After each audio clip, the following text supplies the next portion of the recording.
que en síntesis no es otra cosa sino la construcción de paz a nivel territorial. ¿Sí? Cada una de las experiencias, cada una de las iniciativas productivas tiene dentro de su motor de decisión la decisión de la reincorporación y de la reconciliación para la construcción de paz a nivel territorial. ¿Sí? Entonces, cada aspecto de la vida de las personas que hicimos dejación de armas está enfocado en eso. Sí, entiendo yo que ustedes son geógrafos, geólogos. Geógrafos. Yo a veces hago y yo me imagino que más de uno se hará la confusión, ¿no? Geógrafo es el que estudia los ecosistemas sociales, ¿no? Sí, todo eso. Y geógrafo es los seres humanos. Sí, exactamente. Y el geólogo, que acá también, aunque parezca mentira, tuvimos la experiencia con geólogos, unos muchachos de la Universidad del Norte. Esos son más técnicos, ¿no? Ya hechos, pues... La historia de las rocas. Exactamente, ya los temas sociales, ya como con ellos no es tan fácil digamos, de evidenciar por el mismo tema técnico de su propio oficio. Pero con ustedes, geógrafos, sí, hay la oportunidad de interactuar con ideas, de interactuar en la manera en que nosotros como comunidad expresamos nuestro sentir alrededor de esto que, de nuevo reitero, es la construcción de paz a nivel territorial. Sí, hay, como decía el profe, digamos que hay muchos interrogantes alrededor del tema de qué es esto, de cómo funcionamos, cómo, digamos, ha sido nuestra relación con las comunidades aledañas, que también es un aspecto importante. En la medida en que voy haciendo el recorrido, porque vamos a hacer un recorrido aquí, vamos a hacer un recorrido express. Como lo dijo el profe, nosotros nos dedicamos al turismo ecológico, ¿sí? Y hacemos también guianzas. Tenemos servicios de senderismo, de alojamiento. Ellos son duros en claro, aviturismo. Claro que sí, eso también iba a decirlo.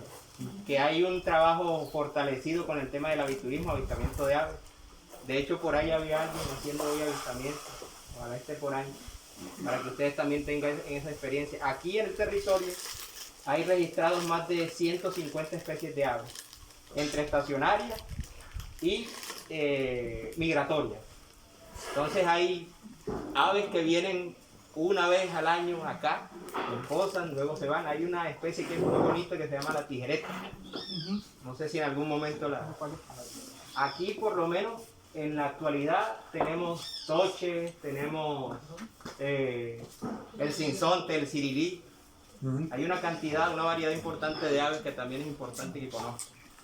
Y bueno, la función nuestra aquí como guía es que ustedes como visitantes se lleven pues una idea general, al menos en el sentido pedagógico, de lo que hacemos a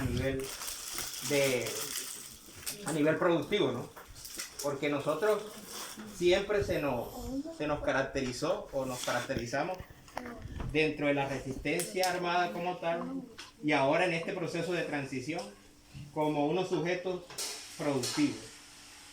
Nosotros pues nunca se nos enseñó a estar en ese asistencialismo pues que en algún momento se fija mucho la prensa que está en enemiga de este proceso, ¿no? Que acá, bueno, nos estamos llenando de dinero, que acá estamos simplemente digamos, alistando la mano para que papá Estado nos dé. No.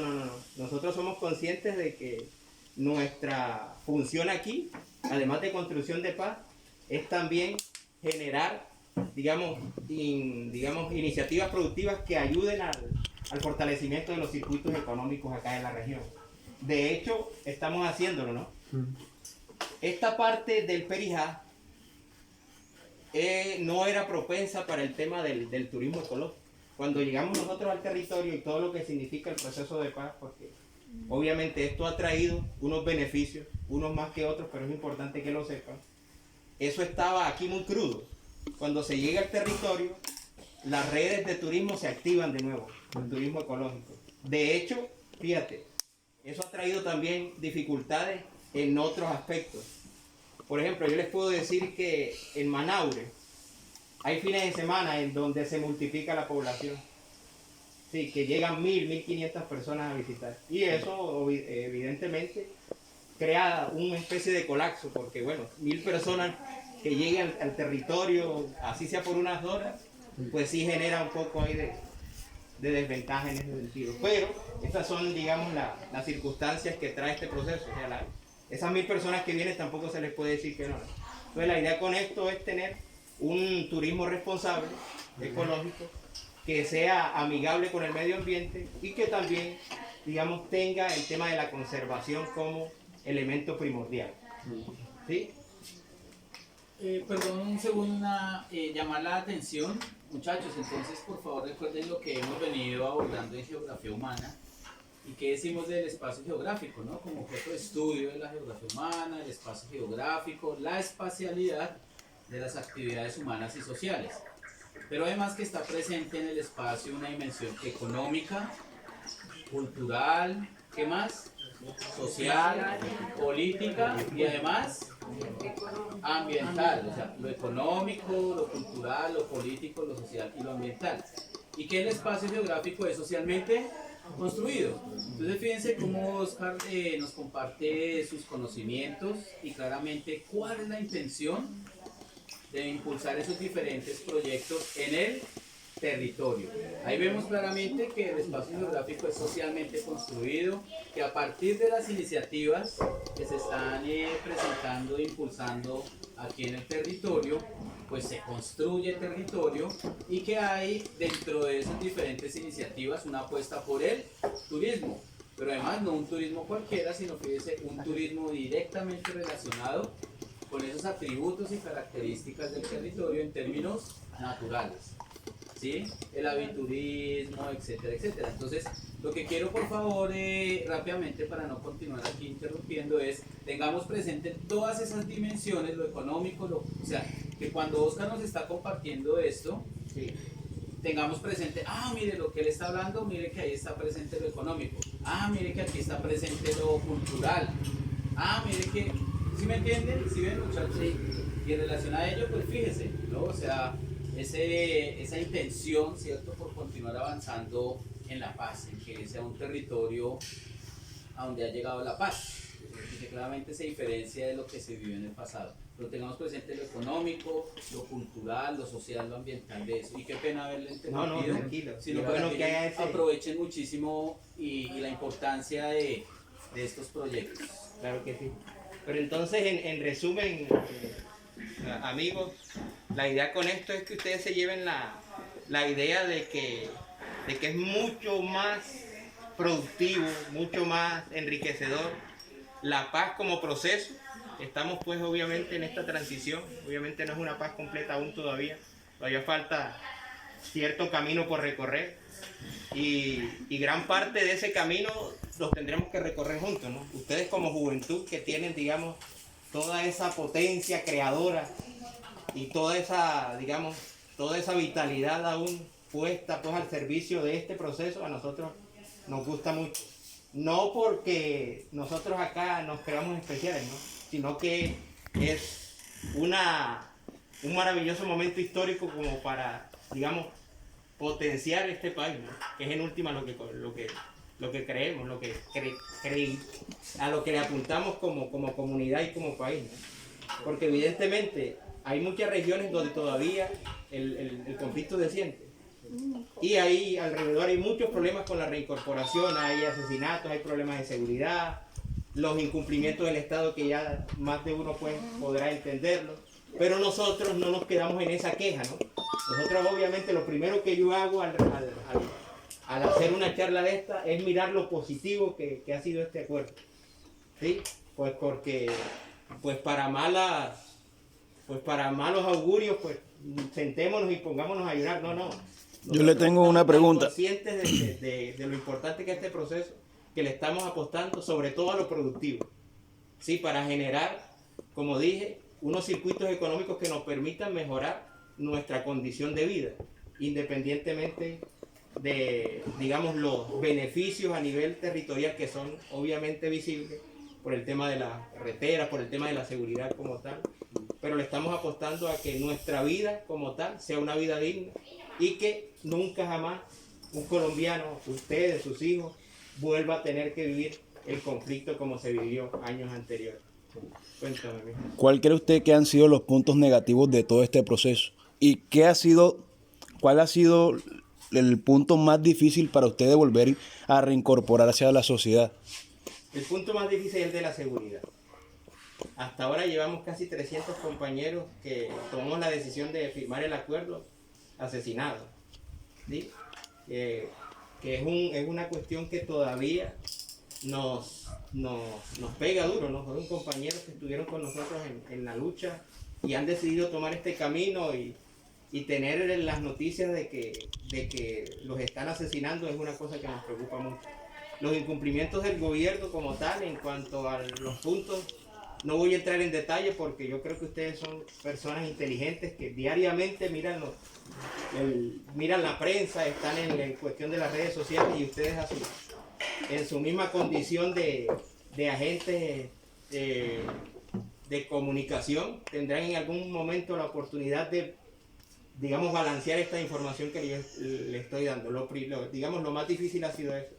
La otra es, ¿cuáles han sido los puntos Negativos del proceso de paz. Digamos que eso en total, el incumplimiento del Estado y sobre todo el tema de la seguridad, pero dijiste otra cosa. Sí, al No, inicio. el otro, la otra parte. O sea, la primera era... Moral. Bueno, nosotros siempre hemos sido unos actores del tema político.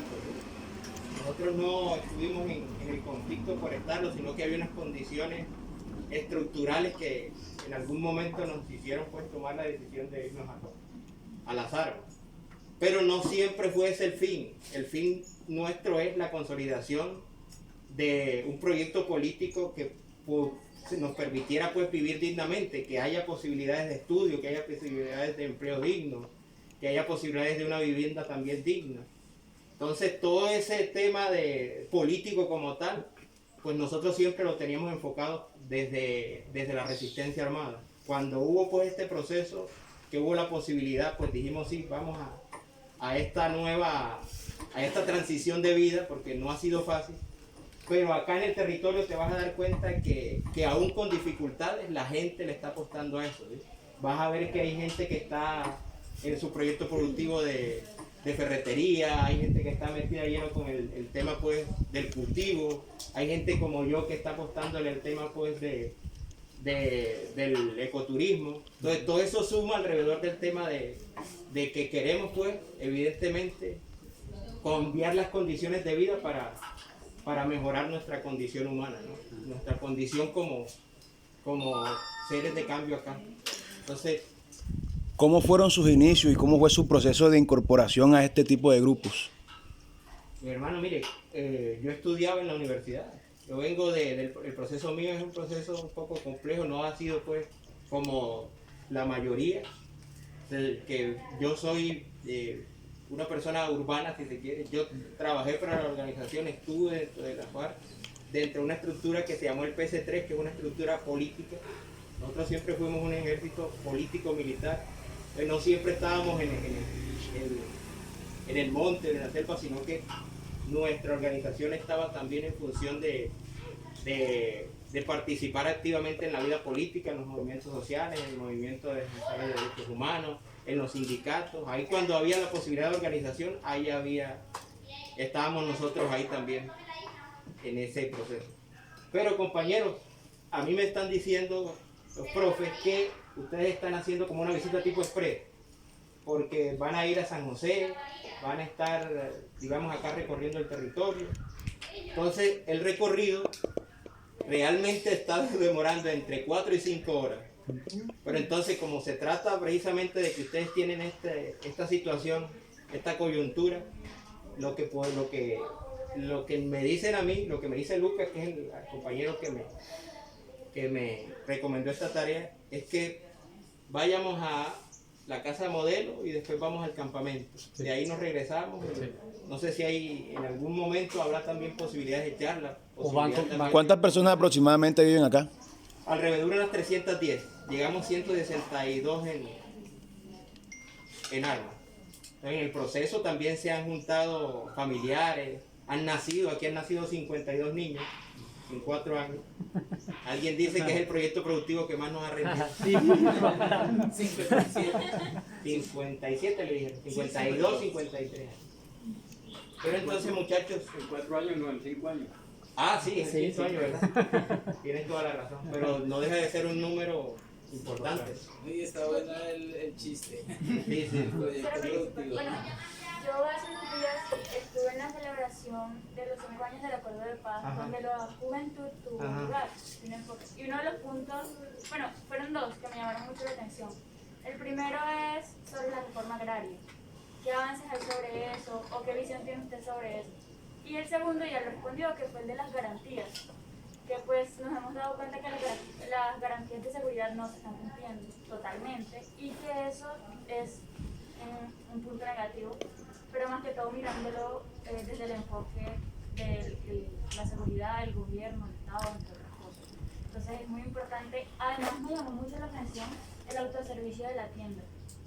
Interesante que le den la confianza a las personas que vienen, porque creo que de eso se trata de construir un nuevo país. No, y lo bueno también es, la idea que se te vende es que es una tienda de todo, no de uno. Sino de todo. Así se llama, la tienda de todo. No de uno, sino de todo. De todo, como para desatomizar esa idea de lo individual, ¿no? Porque aquí estamos siempre en función de lo colectivo. La gran parte del trabajo que nosotros, del éxito de este proceso y de este espacio territorial tiene que ver con esto, que hay un trabajo fortalecido en el tema comunitario. No hay, digamos, ruedas sueltas alrededor del tema de lo productivo como tal y de otras expresiones. Bueno, me decías del punto 1. No, el punto 1, caramba, no ha sido para nada del avance pues, de este proceso. De hecho, hay demasiado limitante, ¿no? Porque evidentemente no hay una voluntad política de parte del Estado para hacerlo realidad. Y digo Estado y no gobierno porque las instituciones, no solo el Ejecutivo, sino, digamos, las otras ramas del Poder Legislativo, del Poder de la Nación, no han estado tampoco como que haciendo el esfuerzo necesario, ¿no? Uno ve la rama legislativa y poco lo que ha hecho con el tema pues, de ampliar el debate acerca de la importancia de tener una legislación que nos permita, por ejemplo, el tema del fondo de tierra, que son 3 millones de hectáreas. Y en cuanto a la rama que tiene que ver con los jueces, pues tampoco es que ellos, digamos, la Corte ha hecho lo suyo, pero digamos que frente a algunas iniciativas del acuerdo, pues tampoco es que ellos han hecho lo suficiente como para que eso se regule de otra manera. Entonces no solamente el Ejecutivo, sino las otras ramas del poder en Colombia no han hecho lo suficiente como para que este acuerdo esté ahí.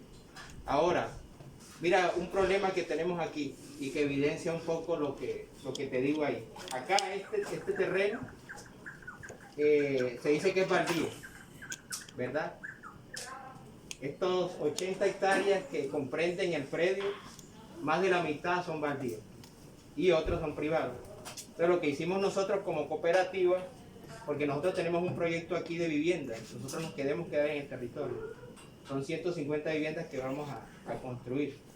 Pero entonces el problema es de la posesión, ¿sí? Resulta que no hay los parámetros legales actuales, no se coordinan o no están a la altura de este proceso. Sí, nosotros decidimos comprar al señor Gonzalo Melo Bueno, 27 hectáreas para ejecutar el proyecto de las 150 viviendas. Pero entonces se nos han metido un montón de problemas y de talanqueras. El primer problema era que esto era posesión yupa. ¿Sí? Aquí los yupas aquí reclamaban esto como posesión ancestral.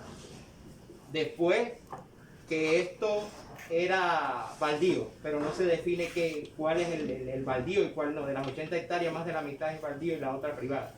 Ya lo que le estamos apostando. Aquí vino la Agencia Nacional de Tierra, hizo un estudio y todavía no han dado los resultados. Imagínense, luego de todo esto se nos dice, inclusive, en algún momento se nos dijo, profe, que esta era una zona de alto impacto geológico, que aquí se presentaban muchos Minerales. ¿Sismos? muchos sismos, de alta densidad sísmica, pero aquí todavía nosotros no hemos sentido el primero. Bueno, eso es pura excusa. Después, con el tiempo, lo que nosotros logramos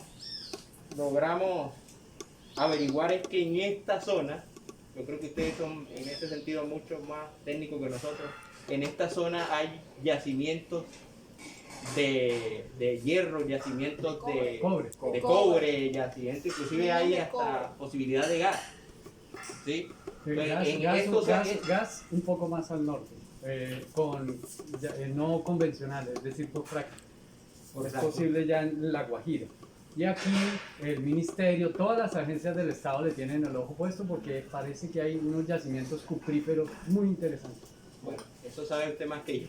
Pero el asunto es que lo que observa uno es que la negativa de que nosotros nos quedemos en el territorio es esta, de que evidentemente hay una zona de explotación de minera y que no quiere que estemos aquí. Entonces eso evidencia un poco el grado de compromiso de este gobierno y de este Estado alrededor del tema. Y así muchas. Por aquí en estas zonas que son baldías todas, porque es importante que sepan cómo se pobló esta zona. Esta zona se pobló producto de la violencia que hubo en los 50. Mire dónde viene la cosa. De allá de la guerra bipartidista de los 50. Gran cantidad de personas que venían del norte de Santander, del Valle, de Cundinamarca, vinieron huyendo y se acomodaron en esta serranía, ¿no? Obviamente el Estado era dueño de esto, de los baldíos, pero nunca ha tenido la disposición de regularlo. Entonces por eso es la importancia que este proceso de paz tiene para la gente. 7 millones de formalización, de hectáreas de formalización y un fondo de tierra de 3 millones. Nosotros pedíamos 20, imagínate. Eso no alcanzamos a que nos aprobaran las 3 millones en los acuerdos. Entonces hay toda una maraña de situaciones aquí, compañeros, que entendemos que el tema no es solamente social, es un tema político, es un tema cultural. De hecho, cuando ustedes es primera vez que vienen aquí, ustedes van a llegar a un pueblo que se llama San José de Oriente y ustedes se van a dar cuenta el fenómeno del que digo, ¿no? Allá todo, las costumbres, digamos la interacción de esa comunidad es cachaca. O sea, tú los escuchas hablando y su dialecto es un dialecto muy de norte de Santander. De hecho, aquí se les dice muy graciosamente los huichos. Huichos, o sea, son costeños, pero obviamente tienen toda digamos, las características y la vivencia cultural, sociocultural del santanderiano. De allá los vas a encontrar ahora que te vayan, ustedes se van a dar cuenta de eso. Es producto de eso, ¿no? De esa violencia. Buena pregunta. Hable duro, hermano. Pues, si el gobierno a ustedes le ha dicho en qué lugar los irán a reubicar, si en caso dado no se les da la oportunidad o sea, que los dejen aquí en el lugar. Bueno, qué buena pregunta. El asunto es sencillo, es que nosotros nos queremos ir. Ellos han venido con esa intención de sacarnos, de decir, mire que allá hay una tierra, mire que allá están en mejores condiciones. Pero el asunto es que ellos no entienden que aquí ya hay un arraigo, que aquí ya nacieron hijos nuestros, que aquí ya tenemos una vida, que aquí ya hemos construido cosas. Por ejemplo, nosotros tuvimos la oportunidad de traer el agua desde el río Chiriaimo, que son 9 o 10 kilómetros, hasta acá. Esa agua aquí no existía. Aquí traemos la luz también. Esa luz que ustedes ven, la colocamos con el trabajo colectivo nuestro. Entonces son varias cosas. Aquí tenemos una vida ya construida y consolidada con el tema también de las iniciativas productivas. hay una afinidad con el territorio. Implicaría, sinceramente, matarnos como comunidad. Entonces la idea también es que uno también hace el análisis sociopolítico y ellos tampoco es que quieran que nosotros nos quedamos aquí por un solo tema. Es que, digamos, no quieren que esta comunidad, como ya se ha visto, es una comunidad de ejemplo para otras comunidades que tienen muchos años de estar acá. El hecho de que estemos acá y el hecho de que se haya consolidado esta comunidad como tal, que ya tenga agua, que ya tenga luz, que ya tenga la tienda de todos, que ya tenga toda una serie de iniciativas productivas consolidadas, eso demuestra que nosotros tenemos una riqueza acumulada en lo comunitario. Y eso le puede representar a otra comunidad un ejemplo de vida de, bueno, pero fíjate que esta gente vino, esta gente trae sus propios valores y fíjate, no tan individualizados. O sea, la oferta de vida de ellos no está compenetrada pero con la diferencia es, bueno, yo acá inconscientemente, ustedes esto lo han tenido, por lo menos la traída de la luz, del agua, con ayuda del gobierno o por esfuerzo de ustedes mismos. No, ¿sabes qué ha sucedido aquí? Aquí ha habido un gran aliado nuestro y es la comunidad internacional. Porque, o sea, ustedes dicen, hay mucha diferencia con las otras comunidades, porque ustedes tienen ayuda económicamente, mucha ayuda. Bueno, yo lo estoy diciendo acá por lo que van a las redes sociales. Está bien. Mientras que esas otras personas, las otras comunidades no la tienen. Por lo menos quizás del alcalde, y se roban la plata. No les entra la... Bueno, ¿qué sucede con esto? Y es que nosotros nunca hemos sido egoístas en nuestro proceder. Ese acueducto del que te estoy hablando, acueducto comunitario, beneficia a más de 1.500 personas que viven ahí en el filo, que nunca tuvieron acueducto. ¿Sí? Entonces tenían una especie de planta ahí, pero eso era privado. La persona que estaba ahí se estaba lucrando con el agua. ¿Qué dijimos nosotros cuando vino cuando vino la FAO a traer al territorio una obra de ese tipo? Bueno, nosotros queremos un acueducto y también se dio la oportunidad a esa comunidad que también participara. Les puedo comentar que allá hay 1.500 personas más o menos, aquí hay 300. El impacto se siente en la región, pero obviamente más allá, ¿no? Más allá porque hay mayor número de Uno de los personas. 3 pequeñitos asentamientos. Sí, allá usted se va a dar cuenta, eso los... es el filo, el mirador. Y bueno, te explicará la compañera que vive ahí en San José.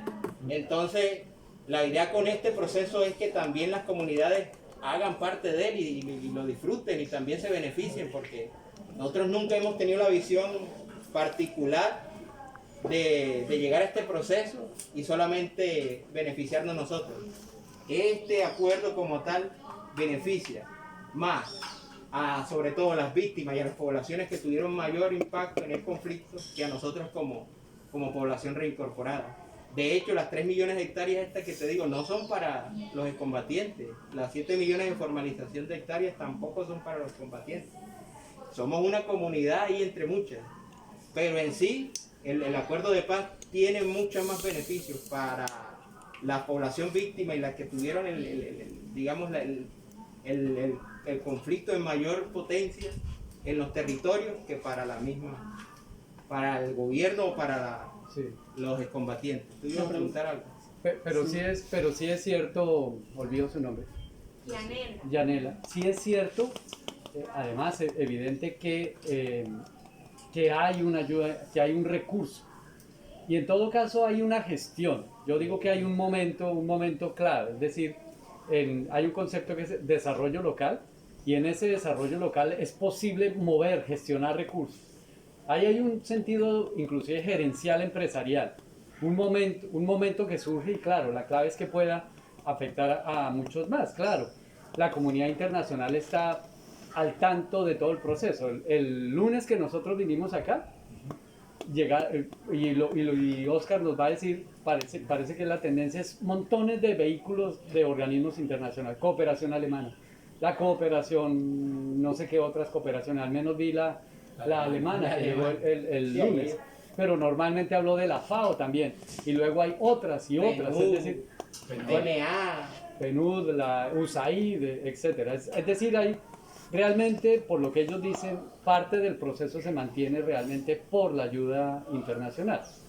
Lo que hay que ver, y yo digo, es de qué manera realmente se generan sinergias hacia el resto de las comunidades y que todos podamos generar, obviamente, más procesos de desarrollo local, más gestión, que otras comunidades puedan hacer también aviturismo, como está pasando, que otros puedan hacer senderismo, que otros puedan gestionar tus acueductos, etcétera. Es entre todos.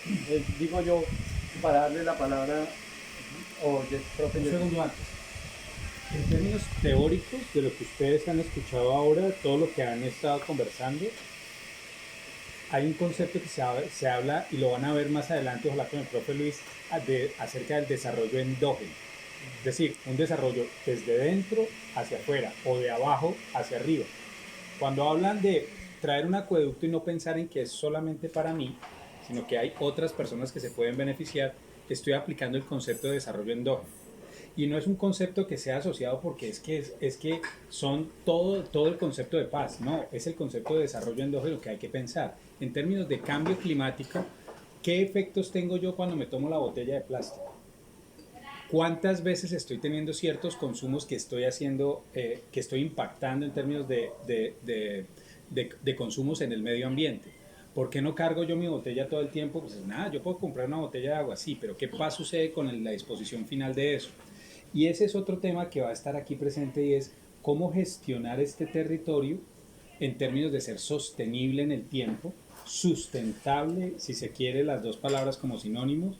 Esos conceptos de sostenibilidad y sustentabilidad ustedes van a tener que pensarlo cuando alguno de ustedes esté de gerente de planeación, cuando esté de jefe de una unidad o esté planeando un programa o que terminen viniendo aquí como miembros de PNUD o los contrate la FAO, etcétera. Cada uno de ustedes cuando venga y vaya a un territorio de ese estilo, tenga presente que la pequeña obra que se coloca allí deben estar pensándola en un beneficio colectivo, regional, incluso a diferentes escalas. Y el pensamiento geográfico sí que tiene sentido en términos del pensamiento escalar. Nosotros podemos movernos en diferentes escalas y no nos concentramos en una sola, como podría hacerlo el administrador de empresas o el administrador turístico que dice, sí, en este punto vamos a hacer aviturismo. Pero cuando nosotros lo estamos viendo sabemos que se puede hacer aviturismo, se puede hacer, ¿quién venía caminando y decía que esto sí es hacer trekking? Hacer senderismo, hacer trekking. Ustedes acaban de experimentar que es un senderismo corto, el último kilómetro de sus vidas fue bastante tortuoso, pero imagínense poder hacer esto durante 5 horas, 6 horas, y que no solamente están las personas que se están incorporando en términos de la vida cotidiana a la vida cotidiana del país sin armas y están generando un impacto en el territorio, pues ustedes están pensando que ustedes ya son beneficiarios de ese acuerdo. Es decir, estamos caminando un lugar que antes era imposible caminar. Estamos recorriendo un lugar que antes era imposible recorrer. Y en términos de justicia espacial, de eso que van a hablar también en teorías de la geografía, la justicia espacial tiene que ver con eso, cómo todos tenemos acceso a los mismos recursos y todos tenemos las mismas responsabilidades frente a esos recursos. Eso es muy geográfico y muy propio del pensamiento geográfico, no de otras disciplinas, pero sí de la propia. Entonces, síganse enamorando de la geografía y de lo maravilloso que puede resultar ser un geógrafo en este territorio en particular. Y a ver si dejan de desear viajar cuando ya otra vez le digo, otro segundito.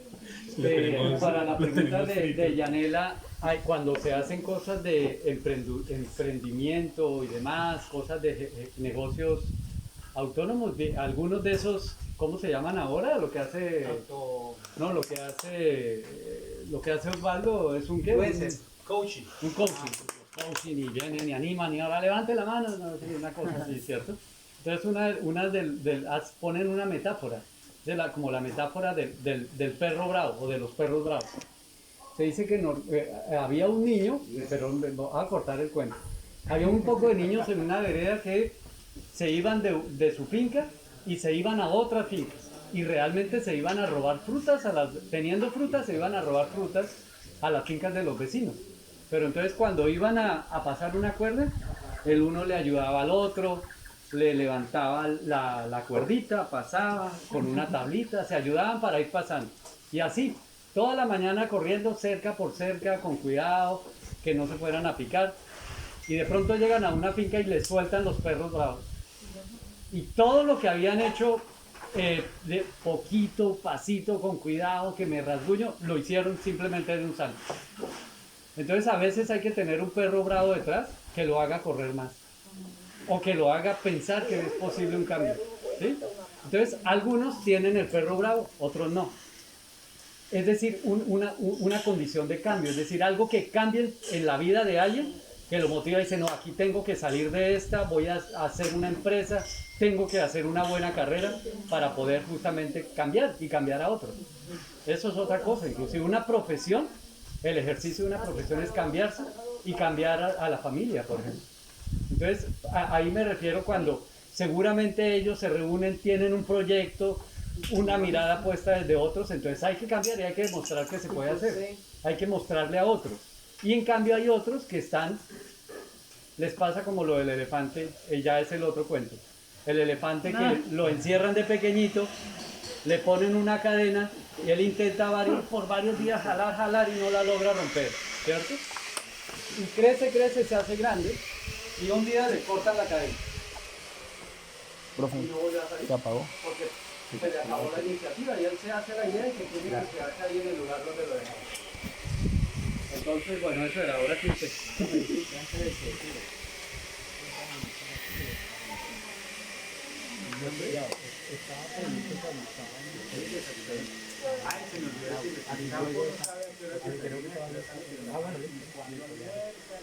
Bueno, ahora sí usted. El señor va a Bueno, ahora intervenir. sí. Bueno, pues uno lo que escucha es que las FARC tenían un proyecto de país, ¿cierto? Y creo que lo siguen manteniendo pues a través del partido que se creó. En ese caso, yo creo también que la transformación que vienen haciendo aquí los excombatientes es pues a una escala local y que precisamente tiene unas implicaciones y unos efectos sobre lo local y las comunidades alrededor y el territorio que está también alrededor en el que se encuentran acá presentes. Pero precisamente como el proyecto de ustedes era un proyecto de país y por tanto también un proyecto, digamos, mucho más amplio que una comunidad específica, y también ustedes se configuran ahora también como un actor político ya en los escenarios legales, y que tienen como pues la particularidad de ustedes ingresar a la sociedad o a la vida política estando los actores, en el caso del Cesar, que ustedes confrontaron durante 50 años, ¿cierto? Entonces no sé cómo es esa relación que ustedes han tenido, digamos, con estos actores, ¿cierto? Políticos que hoy son gobernadores, son alcaldes y que precisamente fueron su contraparte, o lo siguen siendo, digamos, dentro del espectro político, porque, digamos, si hay diferencias políticas entre un gobernador como el que tenemos en el departamento del Cesar y una posición política del partido FARC. Comunes ahora. Digamos, en relación también a la distribución de pronto de la tierra, ¿cierto? En el departamento del Cesar, que vemos donde se acumula mucha tierra, ¿cierto? Y eso hace parte incluso del punto 1 del acuerdo, pero que no se está cumpliendo y precisamente no se está cumpliendo porque en lo local, digo yo, que están esos poderes, ¿cierto? Anquilosados ahí y que no permiten las transformaciones que se necesitan, no solo permitir que haya una comunidad como Tierra Grata, porque creo que ellos van a permitir eso, ¿cierto? Sino que haya una transformación mucho más amplia en los otros sectores de la sociedad. No sé cómo la vean ustedes, o qué propuestas pues tienen como partido y qué acciones van a tomar más allá de la propuesta del aviturismo, que es local, ¿cierto? Sino propuestas hacia el departamento, digo yo. Ah, bueno, mira, en principio nosotros consideramos a esta clase política, a estos partidos tradicionales, no como enemigos, sino como adversarios.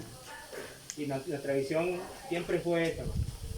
Ahora, frente a eso, fíjate, el sector que mayormente soportó, digamos, la confrontación como tal fue el ejército y la policía. Y con ellos la relación ha sido muy fluida. O sea, realmente aquí, ojalá en algún momento ustedes vinieran cuando estén ellos acá. Hacemos campeonatos de fútbol con ellos, vamos hasta los batallones, vamos a hablar con ellos, a hablar de paz y de construcción de reconciliación. Hay una línea que está muy bien formulada alrededor de ese tema, porque evidentemente el conflicto fue bastante terrible, ¿no? Sobre todo en los territorios.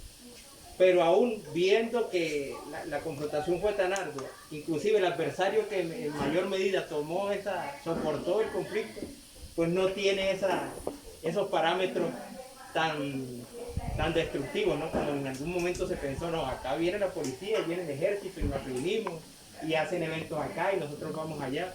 En principio eso. En cuanto a los actores políticos como tal, Bueno, nosotros hemos sido conscientes y consecuentes con nuestra propuesta.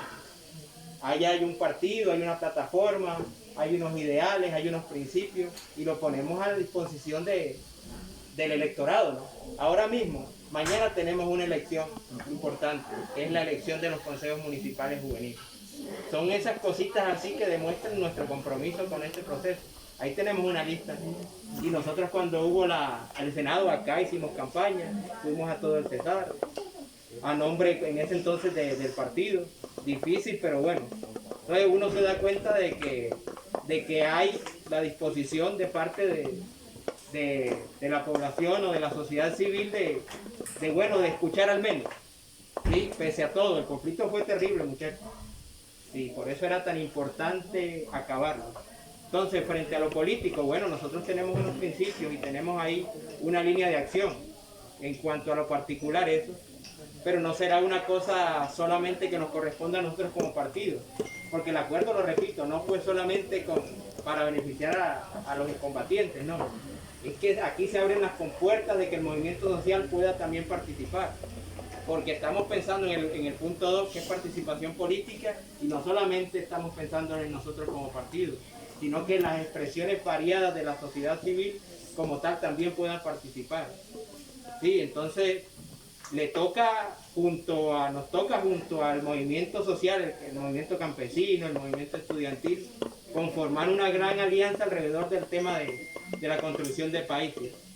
Entonces, es tan importante este proceso porque nos ayuda a intercambiarnos, nos ayuda a escucharnos. No es una cosa que está... no nos creemos el Partido de la Revolución en Colombia, ni más faltaba, ¿no? Hay otras expresiones, hay otros movimientos. Fíjense lo que pasó ahora con el paro, eso no estuvo en la Faradivertida, no estuvo Comunes. Sin embargo, ese movimiento social ahí está, todavía prendido. Ustedes, por ejemplo, que son protagonistas de primera línea en ese sentido, pues pueden, digamos, enriquecer más el discurso digamos, en las transformaciones sociales que se requieren, ¿no? Entonces no es una cosa que nosotros como partido estemos pensándonos como los iluminados, ¿no? Sino que es una gran oportunidad para que los movimientos sociales en una gran convergencia pues puedan asumir el reto de las transformaciones sociales tan necesarias en este país. Eso es lo político. Muchachos, yo lo que les puedo sugerir es que vayamos al campamento, porque entiendo yo de que ustedes también